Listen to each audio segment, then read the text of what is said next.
सोचिए, ईंधन जलने से लेकर हमारे फोन को पावर मिलने तक हर जगह एनर्जी यानी ऊर्जा लगातार अपना रूप बदल रही है।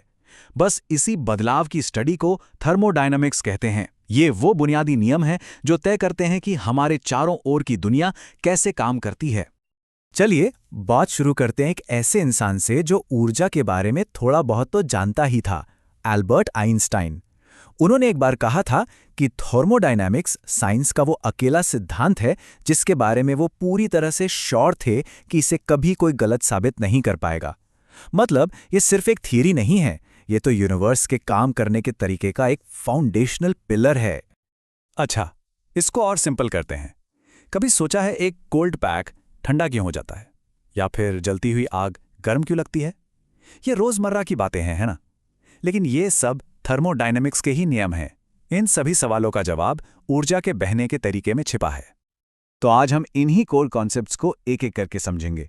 हम शुरुआत करेंगे सिस्टम और सराउंडिंग्स को समझने से, फिर देखेंगे कि इसका पहला नियम क्या है। इसके बाद एंथैल्पी नाम के एक बड़े काम की टूल को जानेंगे और आखिर में बात करेंगे कि ये सब जानना हमारे लिए जरूरी क्यों है। तो सवाल यह है कि ऊर्जा के इस बहाव को समझना शुरू कहां से करें। देखिए, साइंटिस्ट के लिए यह सब शुरू होता है इस बात से कि वो ठीक ठीक किस चीज को देख रहे हैं, और यहीं से थर्मोडायनेमिक्स के दो सबसे बुनियादी आइडियाज सामने आते हैं, सिस्टम और सराउंडिंग्स। सिस्टम मतलब वो चीज जिस पर हमारा पूरा ध्यान है। मान लीजिए एक बीकर में कोई केमिकल रिएक्शन हो रहा है, तो वो जो रिएक्शन का मिक्सचर है ना, वही हमारा सिस्टम है। सारा एक्शन बस वही हो रहा है।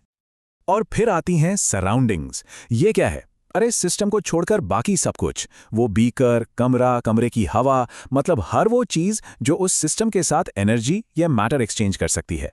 सिंपल शब्दों में कहें तो सिस्टम और सराउंडिंग्स को मिला दो तो बन जाता है पूरा यूनिवर्स।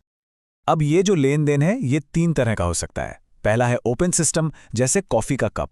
इसमें से गर्मी यानी एनर्जी भी बाहर जाती है और भाप यानी मैटर भी। दूसरा है क्लोज सिस्टम, जैसे पानी की एक सील्ड बॉटल।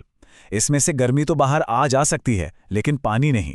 और तीसरा है आइसोलेटेड सिस्टम, एक परफेक्ट थर्मस फ्लास्क की तरह, जिसमें से ना तो एनर्जी बाहर जाती है और ना ही मैटर। ठीक है, तो अब जब हमने ये बेसिक बातें समझ ली हैं, तो चलिए इस खेल के पहले और सबसे जरूरी नियम की बात करते हैं। यह है थर्मोडायनामिक्स का पहला नियम। यही वो नियम है जो तय करता है कि एनर्जी कैसे बिहेव करेगी। देखिए, हर सिस्टम के पास अपनी एक आंतरिक ऊर्जा होती है, जिसे हम यू से दिखाते हैं। इससे आप सिस्टम का एनर्जी बैंक अकाउंट समझ सकते हैं। मतलब उस सिस्टम के अंदर जितनी भी तरह की एनर्जी है, केमिकल, इलेक्ट्रिकल, मैकेनिकल, सबका टोटल। तो इस एनर्जी बैंक अकाउंट में बदलाव कैसे आता है? भाई, इसके सिर्फ दो ही तरीके हैं। या तो आप एनर्जी को गर्मी यानी हीट क्यू के रूप में जमा करें या निकालें, या फिर एनर्जी को काम यानी वर्क डब्ल्यू के रूप में ट्रांसफर करें, बस। तो जो टोटल बदलाव आएगा वो इन दोनों को जोड़ने पर मिल जाएगा। और ये सब एक साथ कुछ ऐसा दिखता है, डेल्टा यू बराबर क्यू प्लस डब्ल्यू। ये इक्वेशन देखने में भले ही सिंपल लगे, पर ये इनक्रेडिबली पावरफुल है। यूनिवर्स में होने वाला हर एक एनर्जी का लेन देन इसी एक इक्वेशन से चलता है। तो इसका मतलब क्या हुआ? निचोड़ ये है कि ये सब कुछ हमें ऊर्जा संरक्षण के मशहूर नियम तक ले आता है कि एनर्जी को न तो बनाया जा सकता है, न ही खत्म किया जा सकता है। वो बस एक रूप से दूसरे रूप में बदलती रहती है। वो कहीं गायब नहीं होती, न ही कहीं से अचानक पैदा हो जाती है। पहला नियम बहुत पावरफुल है, इसमें कोई शक नहीं। लेकिन केमिस्ट को अक्सर असल दुनिया के हालात के लिए एक ज्यादा स्पेसिफिक टूल की जरूरत पड़ती है। और यहीं पर एंट्री होती है एक बहुत ही काम के कॉन्सेप्ट की, जिसे कहते हैं एंथैल्पी। अब देखिए, प्रॉब्लम यह है कि ज्यादातर केमिकल रिएक्शंस किसी सील्ड कंटेनर में नहीं होते जहां वॉल्यूम फिक्स हो। वो तो एक बीकर या टेस्ट ट्यूब में होते हैं, है ना, जो ऊपर से खुले होते हैं, यानी एटमॉस्फेयर के लिए खुले होते हैं, जहां प्रेशर कांस्टेंट रहता है, वॉल्यूम नहीं।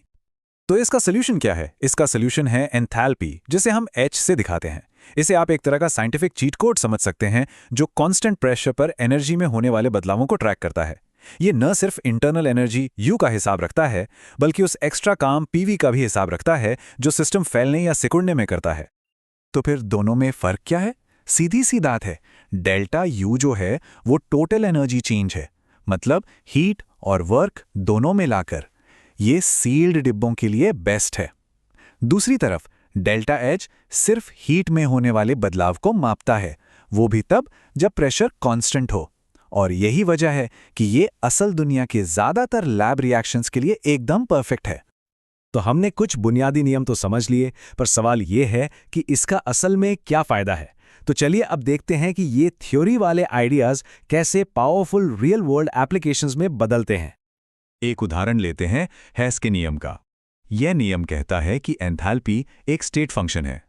इसका मतलब यह है कि उसे सिर्फ इस बात से मतलब है कि शुरुआत कहाँ से हुई और अंत कहाँ पर हुआ। बीच के रास्ते से कोई लेना देना नहीं। इसी वजह से हम अलग अलग रिएक्शंस को पहेली के टुकड़ों की तरह जोड़ घटा सकते हैं। चलिए एक क्लासिक प्रॉब्लम देखते हैं। मान लीजिए हमें कार्बन से कार्बन मोनोऑक्साइड बनने पर एंथैल्पी में कितना बदलाव आता है, ये पता लगाना है। अब मुश्किल यह है कि इस रिएक्शन को सीधे सीधे मापना लगभग नामुमकिन है, क्योंकि जब भी ये रिएक्शन होता है तो साथ में थोड़ी कार्बन डाइऑक्साइड भी बन ही जाती है। लेकिन हम दो दूसरे रिएक्शंस की एंथैल्पी को बड़े आराम से और बिल्कुल सटीक माप सकते हैं। पहला है कार्बन का जलकर सीधे कार्बन डाइऑक्साइड बनना, और दूसरा है कार्बन मोनोऑक्साइड का जलकर कार्बन डाइऑक्साइड बनना। बस ये है हमारी पहेली के दो टुकड़े। अब जब हम इन टुकड़ों को सही तरीके से जोड़ते घटाते हैं, मतलब एक इक्वेशन में से दूसरे को माइनस करते हैं, तो जानते हैं क्या होता है? कार्बन डाइऑक्साइड कैंसिल हो जाती है और हमारे पास बचता है ठीक वो रिएक्शन जिसका जवाब हम ढूंढ रहे थे, और साथ में मिलता है उसका सटीक एंथैल्पी चेंज, वो भी बिना उसे असल में मापे। कमाल है ना?